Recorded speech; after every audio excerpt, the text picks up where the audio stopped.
Demon Slayer pode ter muitos pontos negativos, mas de fato ele é um bom anime, e claro que também ele teria pontos positivos. Bem, no meu último vídeo eu falei todos os pontos negativos que eu tinha visto em Demon Slayer, e para quem assistiu até o final do vídeo, eu falei que teria uma parte 2, onde eu falaria todos os acertos que teve nessa obra, todos os pontos positivos. E bem, tô aqui nesse vídeo para fazer isso. E bom, decidi novamente me mostrar justamente para provar para vocês que não é o IA. Sim, de fato eu, Davi Mangalático, irei estar falando bem e falando todos os pontos positivos de Demon Slayer. Mas é claro, antes de ir pro conteúdo, eu espero que você deixe seu like, a sua inscrição, ative o sino para não perder mais nenhum vídeo aqui no canal. E é claro, rapaziada, se puderem, hype esse vídeo, porque não é todo dia que você vai ver Mangalático falando bem de Demon Slayer. Mas agora tá curioso para saber quais são os pontos positivos de Kimetsu no Yaiba? Fica no vídeo. O primeiro ponto é a animação e trilha sonora. Tá aí um ponto que Kimetsu no Yaiba acertou muito na parte do anime. No último vídeo eu falei que uma das coisas que me incomodava em Kimetsu no Yaiba era simplesmente o traço do mangá, pois a Gotoji, mesmo sendo uma mangaka iniciante, o traço do seu mangá era feio. E bom, foi um milagre que a Ufotable fez com esse anime, já que Kimetsu no Yaiba simplesmente se tornou uma referência no quesito animação. Todos sabem que até por meados de 2018, a referência de animação que tinha na indústria dos animes era Shingeki no Kyojin, e que tinha uma animação muito boa, mas não era algo muito diferente dos animes daquela época, que tinha um padrão ali meio que razoável. Só que em 2019, Kimetsu no Yaiba chegou com sua primeira temporada simplesmente tacando o pé na bunda de vários animes, com animação simplesmente incrível. Que sério, quando Kimetsu no Yaiba lançou, uma coisa que mais se destacou na época foi simplesmente a qualidade de animação, que era um bagulho surreal para a época. E bom, graças a Kimetsu, fez que as outras empresas também se esforçassem nas suas animações, já que naquela época a animação ruim era algo bem comum, já hoje em dia é algo que as pessoas não perdoam tanto. Então graças a Kimetsu, deu uma mudada na indústria dos animes. Mas não só isso, quando você compara o mangá de Kimetsu com a adaptação do anime, meu irmão, é simplesmente algo incrível. Como é que a Ufotable simplesmente conseguiu pegar gravetos desenhados e transformar numa animação que é nível de cinema? Porque a qualidade de Kimetsu no Yaiba, desde o início, sempre foi uma qualidade de cinema.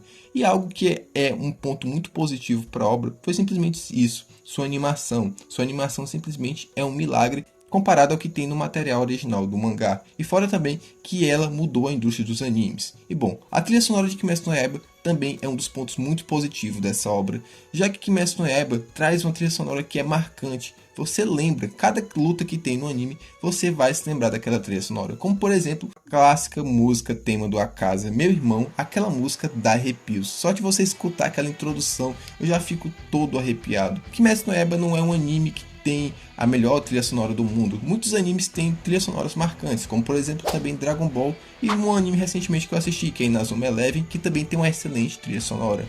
Mas comparado aos animes atuais, Kimetsu no Yaiba se destaca, como por exemplo Jujutsu Kaisen, que na minha opinião peca muito em questão de trilha sonora. Eu sinceramente não consigo lembrar de nenhuma trilha sonora que tem em Jujutsu Kaisen, claro, tirando as aberturas e encerramentos. E bom, falando nisso, é claro que também não poderia deixar de falar sobre as aberturas e encerramentos de Kimetsu no Yaiba, mas em Kimetsu no Yaiba principalmente as aberturas. Cara, é cada pedrada e não tem nenhuma abertura que fique para trás. Todas as aberturas de Kimetsu no Yaiba são muito boas. Uma das coisas que mais impressiona Kimetsu no Yaiba simplesmente é a sua trilha sonora, suas aberturas todas são marcantes. Eu acho que a mais ofuscada ali é a abertura ali do Mugen Train, já que o material original era um filme, eles só adaptaram para a versão de anime e colocaram uma abertura nova. Cara, a primeira abertura é muito marcante, a abertura do Distrito de Entretenimento, a Vila dos Ferreiros e a última abertura que lançou do treinamento Hashira. Todas são aberturas que você se lembra. Como eu falei, talvez a única que seja um pouco esquecível seja ali a do Mugen Train. Outro ponto muito positivo de Demon Slayer em relação à ambientação. Cara, um dos animes que na minha opinião mais se destaca em relação à variedade de cenários é Demon Slayer. E o mais interessante disso é que Demon Slayer se passa ali no início do século XX. Uma época que a maioria dos cenários só ia ser floresta ou pequenas cidades. Mas Demon Slayer consegue extrair o máximo daquela época, tendo montanhas nevadas, tendo florestas, tendo pequenos distritos, cidades movimentadas e até mesmo, meu irmão, um puteirão. E isso é algo bem interessante, já que um dos motivos que as lutas de Demon Slayer não se tornam tão enjoativas, na minha opinião, é justamente a variedade de cenários. Um anime, por exemplo, que na minha opinião peca muito nessa questão é o anime Jujutsu Kaisen, já que Jujutsu Kaisen só é basicamente floresta e cidade, e que pra mim torna até um pouco enjoativo de ler essa obra, porque porque os cenários não mudam muito. Diferente de Demon Slayer, que na época que eu tava lendo, eu achava muito interessante em relação aos cenários. Porque querendo ou não, isso acaba prendendo a gente que tá lendo. Você vê cenários diferentes, isso é bem interessante, deixa você curioso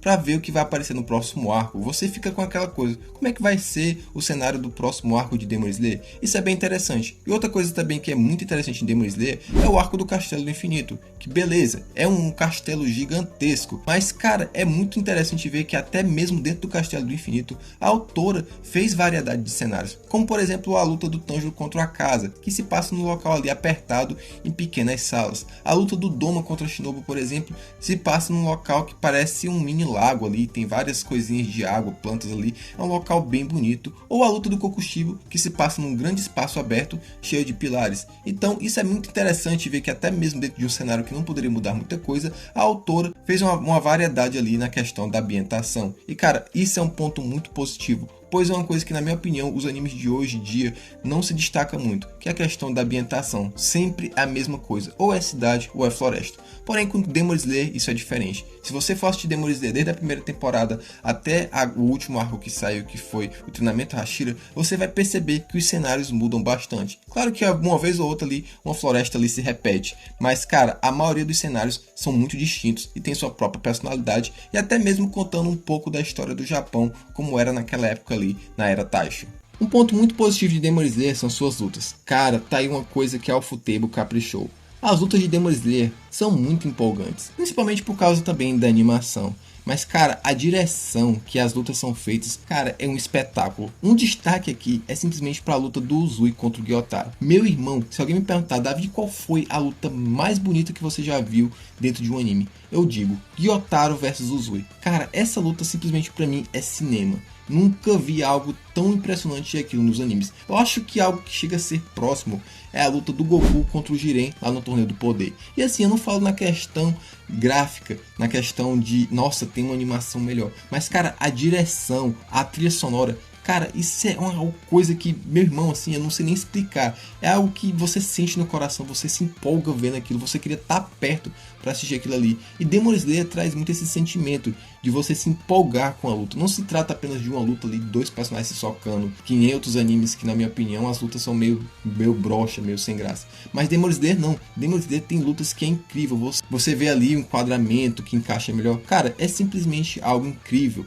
E isso desde sempre tem na primeira temporada. Mas na minha opinião o que se destaca mesmo é a luta do Uzui contra o Gyotaro. E outro ponto também que eu acho que na minha opinião ficou em segundo lugar de melhor cena de luta, em relação ali à luta contra o Muzan, ali no final da temporada ali do treinamento Hashira, que aquela cena ali de luta, meu irmão, foi muito boa. Foi curta, mas foi algo simplesmente incrível. E bom, rapaziada, quando chegar ao Castelo do Infinito, é aí que a gente vai passar mal mesmo vendo as lutas de Demon Slayer. Porque se eles continuarem com a mesma qualidade, cara, vai ser pedrada atrás de pedrada. Porque as lutas desse anime, meu irmão, na minha opinião, a maioria são todas algo que é digno de cinema mesmo. Se tivesse um Oscar para lutas, Demon Slayer com certeza ganharia quase todas. O próximo ponto eu acredito que seja algo mais pessoal da minha parte, e eu também acredito que muitas pessoas vão se identificar com isso. Mas Demon Slayer tem um ponto muito positivo que é em relação à dinâmica da sua história. O seu universo é apresentado de maneira bem rápida e direto ao ponto. E na minha opinião isso é muito legal, pois para pessoas que nem eu, que não tem muito tempo para assistir anime, isso é bem interessante de acompanhar uma história, já que não tem muita enrolação e não é muito maçante. Um problema que tinha em animes antigos é que, meu irmão, pra história ser apresentada, cara, demorava demais. Como por exemplo One Piece, que, meu irmão, aquele início ali é simplesmente de encher o saco. Cara, eu já desisti várias vezes de continuar One Piece, porque o anime é muito maçante. E bom, esse é um problema que não tem em Demon Slayer. Já no episódio 4 ali, você já entende como funciona aquele universo. E bom, na minha opinião isso é bem interessante, pois para quem é novo e que para quem não tem muita experiência com anime, vai prender essa pessoa e essa pessoa vai se interessar na história. Demon Slayer é um daqueles animes que é bem interessante você recomendar para aquele seu amigo que nunca assistiu o anime, porque é um anime muito bom para pessoas iniciantes, pois tem uma história curta e tem uma animação muito boa, e isso de fato vai atrair essa pessoa que não tem costume com os animes. Então isso, na minha opinião, é algo muito interessante. você logo de cara apresentar o seu universo e como ele funciona. Claro que Demon Slayer vai apresentando outras ideias de acordo com a história vai encaminhando, mas a coisa básica, para você entender como aquilo ali vai funcionar, ele já apresenta bem no início. E na minha opinião, isso é um ponto muito positivo, que nem tem em todos os animes. Poucos animes têm essa metodologia que Demon Slayer usa. Um ponto muito positivo de Demon Slayer em relação aos inimigos que o Tanjiro enfrenta. É engraçado perceber que desde o primeiro Oni até o último vilão que o Tanjiro enfrenta, todos têm importância para a história e de alguma forma faz a história caminhar. Como por exemplo o primeiro Oni. Aquele primeiro Oni serve para mostrar pra gente como funcionam os demônios naquele mundo, que são criaturas que se alimentam de humanos e que só morrem para a luz do sol ou se forem decapitados por Nichirin. Como por exemplo o Oni das mãos, que ele basicamente explica quem era aquele garoto que o Tanjiro tinha treinado, que na verdade não era um garoto comum, era um fantasma, e futuramente explica porque que o Tomioka era um cara que era muito na dele e era um pouco afastado e era sempre deprimido, porque foi justamente por causa do Oni das mãos que o seu amigo morreu e deixou o Tomioka naquela situação. Então é muito interessante perceber que cada Oni, cada vilão ali que o Tanjiro vai enfrentando, tem uma função ali que faz caminhar a história. Como por exemplo a Susanoo, que foi um Oni que o Tanjiro enfrentou ali perto da casa da Tamayo, e ela basicamente mostra e explica pra gente porque que os Onis têm tanto medo do Muzan, que é simplesmente que tem uma maldição, sendo a Susanoo morrendo de uma forma bem cruel, né? Então assim, é muito interessante perceber que cada vilão de Demon Slayer, ele simplesmente não tá ali só por existir. Claro que de vez em quando aparece algum Oni ali de maneira para demonstrar o Tanjiro treinando, como por exemplo aquele Oni que era tipo uma espécie de gafanhoto, sei lá, que o Tanjiro enfrenta ali treinando, mas aquilo ali é só simplesmente cena filler, aquilo ali não tem no material original. Mas os vilões assim principais que o Tanjiro enfrenta, Onis e tudo, eles sempre têm alguma função ali interessante para a história caminhar, como por exemplo a Lua Inferior 5, que simplesmente mostra pra gente ali o primeiro resquício do que seria a nova respiração do Tanjiro, que é a Hinokami Kagura. E bom, isso é muito interessante, pois não é todo anime que tem vilões que de fato importam na história. Eu sei, tem vilões ali meio merdas em Demon Slayer, mas cada um deles ali tem sua função para fazer a história caminhar. E falando em vilões, né, a gente não tinha como não citar outro ponto muito positivo de Demon Slayer, que é simplesmente o passado dos Onis. Claro, os Onis ali principais. É muito interessante ver que a autora teve um carinho ali para mostrar o passado dos Onis, para a gente entender que de fato os Onis não são maus só por ser mal. Eles são criaturas que infelizmente foram injustiçadas pelo destino e bom, foram pessoas que já foram boas e infelizmente o destino acabou fazendo elas se tornar más e futuramente se tornando Onis. Como por exemplo o caso da Daki do Gyotaro, que na minha opinião é um dos Onis que tem um passado mais triste. Como também o Akaza também, né? Mas pelo menos o Akaza teve um momento ali de felicidade durante a sua vida. Mas isso é um ponto muito positivo, pois não é todo o anime que explora muito o passado dos Onis. É claro que a autora deu uma vacilada em alguns Onis ali, como por exemplo Gyoko, Rantengo, Nakimi e o próprio Muzan, que na minha opinião são péssimos vilões. Mas os outros vilões que ela criou, é muito interessante saber que eles tiveram um passado. E claro, nem todos os Onis eram pessoas boas que se tornaram más, como por exemplo o Doma, que sempre teve a tendência a ser uma pessoa ruim. O cara desde criança já era um psicopata, ou então o Kokushibo, que era até uma pessoa ali de boas, mas por conta da sua inveja, acabou ele se entrando numa ganância de poder e acabar virando um Oni. E isso, cara, é muito interessante porque muitas pessoas não se identificam só com os Hashiras, mas também com os próprios Onis. E bom, faz ter um pouco de humanidade, mesmo que seja uma coisa meio irônica em relação aos demônios. E por isso eu acho isso um ponto muito positivo. Esse lance de mostrar os passados dos demônios é algo que faz a gente se apegar mais aos demônios do que aos próprios Hashiras. Outro ponto positivo de Demon Slayer é passar a mensagem pra gente sobre o trabalho em equipe. Se você perceber bem, a maioria das lutas em Kimetsu no Yaiba, todas são vencidas em trabalho de equipe. Eu acho que só tem duas lutas ali que eu me lembro que são vencidas por um personagem só, que no caso é o Zenitsu contra o Kaigaku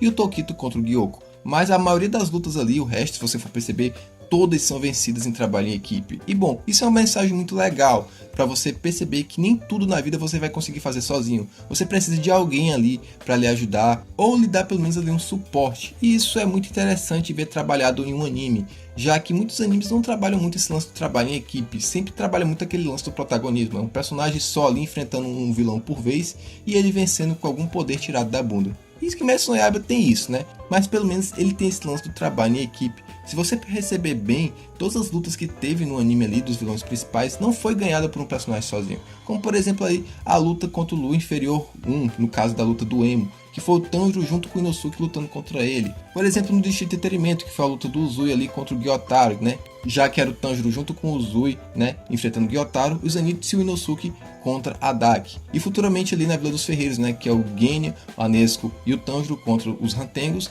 e futuramente a Mitsuri chegando ali para ajudar eles. É interessante até perceber que a luta do Akaza contra o Rengoku só mostra que sozinho você não ganha uma luta. Isso é bem interessante se você for parar para pensar. Beleza que o Rengoku não quis a vida dos meninos, ele não queria envolver os meninos naquela luta, já que o Tanjiro estava machucado e o Inosuke não ia ajudar de muita coisa. Então o Rengoku teve que lutar sozinho. Mas isso reflete, né, que se talvez o Rengoku tivesse a ajuda de alguém ali, será se ele teria ganhado a luta contra o Akaza?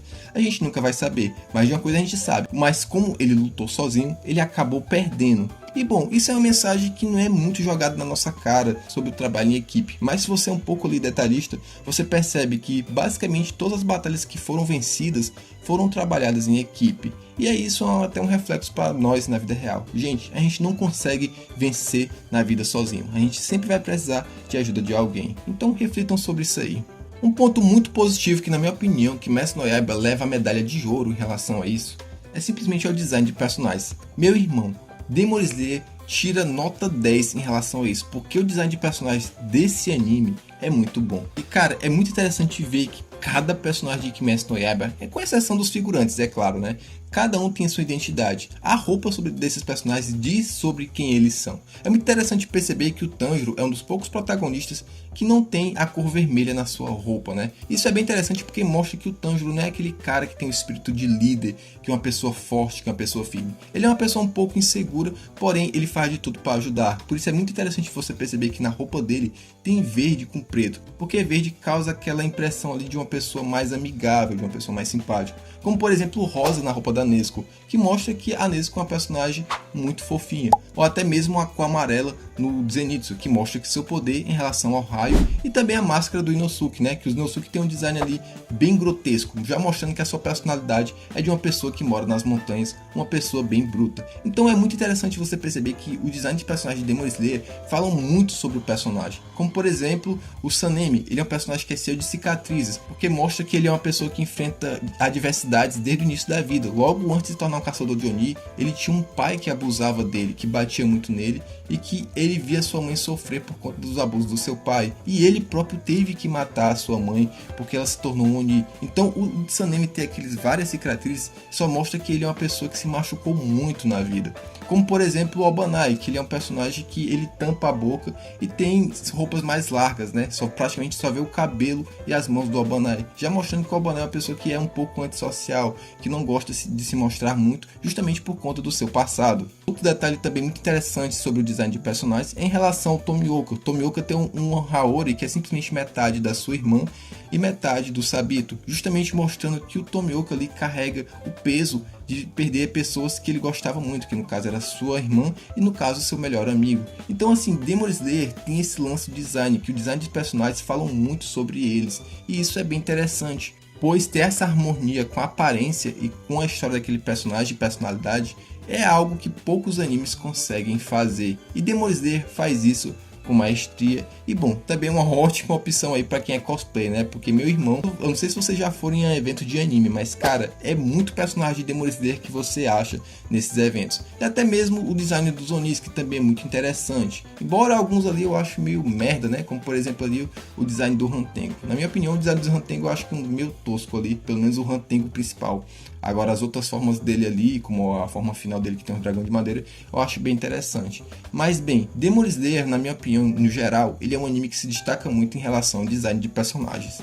O próximo pode ser algo positivo para alguns e pode ser algo negativo para outros. Mas na minha opinião, assim, eu acho que é algo positivo. Bom, Demon Slayer de fato é uma obra muito curta e deveria ter sido melhor aproveitada. Só que uma coisa que eu gosto bastante de Demon Slayer, de certo modo, é que ele não tem enrolação. Cara, Demon Slayer é um anime que você assiste e você não se cansa. Se você, é claro, gostar do anime.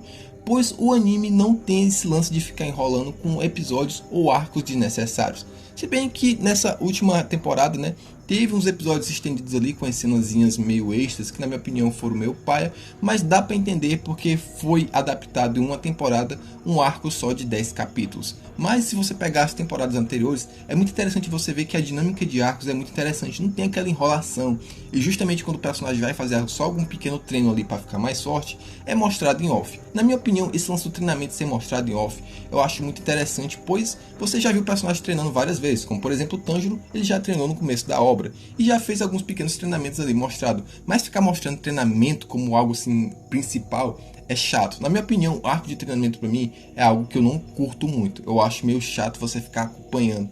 Quando é pra mostrar algum conceito interessante novo ali do personagem aprendendo, é legal. Mas se for pra mostrar só ele treinando, sem ter muito fundamento, na minha opinião é algo que não é muito interessante. E Demon Slayer, ele é bom nisso.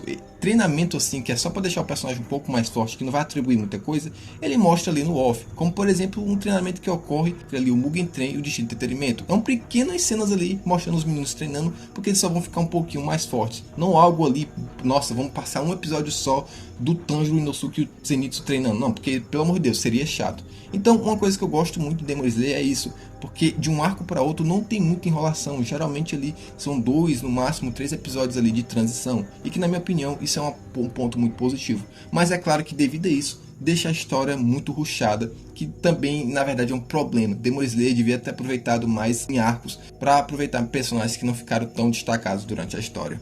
E o maior ponto positivo de Demon Slayer, que na minha opinião é uma coisa que mais se destaca: nesse anime só tem gostosa. Cara, uma coisa que Demon Slayer faz com maestria é fazer o design de personagens femininas. Meu irmão, a maioria dessas personagens são peitudas, e é algo que me impressiona demais. Mãe-Aranha, Daki, Mitsuri, Kanai, esposa do Uzui. Meu irmão, o shapeado nesse universo, o cara não ia passar fome, porque uma coisa que nesse universo não falta é leite. Meu irmão, só tem gasosa nesse anime, e isso é um ponto muito positivo, porque meu irmão, quem dera eu pudesse viver em Demon Slayer nessa época aí. Esses Hashiras aí, na minha opinião, são muito mole, porque se fosse eu aí, eu não ia perder tempo matando demônio não. Eu ia pegar uma dessas mulheres aí e levar pra mim e se casar. Mas brincadeiras à parte, Demon Slayer tem personagens femininos muito bonitos, e algumas são bem trabalhadas e outras, né, não é tão trabalhada assim. Mas de fato, as personagens são muito lindas e na minha opinião isso é um ponto muito positivo. E bom rapaziada, esses foram todos os pontos positivos que eu vi em Demon Slayer, claro, segundo a minha opinião. Eu sei rapaziada, nesse canal eu falo muitos pontos negativos e coisas ruins que tem nessa obra, mas Demon Slayer é um dos meus animes favoritos. Mas eu não posso simplesmente deixar que isso me consuma e deixe de ver as falhas que tem esse anime. Como eu falei no último vídeo, Demon Slayer tem falhas, e isso são coisas que atrapalham um pouco a experiência. Mas não deixa de ser um anime bom, por isso que justamente nesse vídeo aqui eu vim citar as coisas boas que tem Demon Slayer, porque Demon Slayer não é só coisa ruim, também tem coisa boa. Mas bem, eu quero saber a opinião de vocês agora sobre os pontos positivos que vocês veem em Demon Slayer. E bom, nada de hate nesse vídeo aqui, nada de comentar Demon Slayer é ruim, Demon Slayer é uma bosta. Não rapaziada, aqui eu quero comentários bons, eu quero ver coisas boas que vocês veem na obra. Se for para comentar coisa ruim de Demon Slayer, assiste a parte 1, que lá é para você tacar o pau mesmo. Aqui é pra gente apaziguar e falar bem de Demon Slayer. Mas bem, se chegou até aqui, não se esquece de deixar seu like, se inscreve no canal. E é isso rapaziada, muito obrigado por ter assistido, valeu, falou e até a próxima.